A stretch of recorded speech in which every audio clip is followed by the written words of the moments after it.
Welcome to Sweet Life Beat Life. We hope this video helps. You start by preparing. Make sure you have an admin account and password, and quit apps that might use the folder. Once done, unmount any external drive containing the folder to avoid conflicts. Now open Terminal via Applications Utilities. You'll use command line tools because Finder can't remove items locked by permissions or system flags. Typing commands gives precise control and reveals why deletion failed: permissions, extended flags, or a running process. Next, inspect the folder with LSLO to see ownership, permissions, and flags.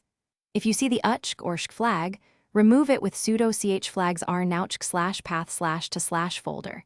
This releases system-level immutability. Then fix permissions with sudo chmod ru plus rwx/path/to/ folder so your admin user can write and delete. Make sure to prefix commands with sudo so they run as root. You'll be prompted for your password.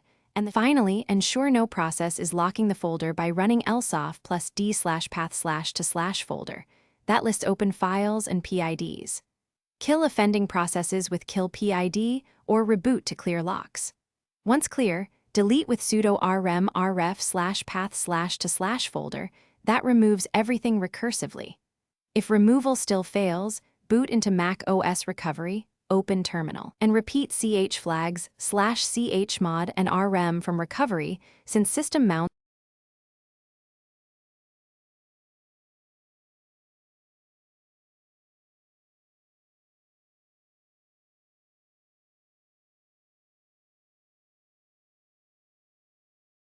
Thanks for watching. Consider subscribing if we helped you.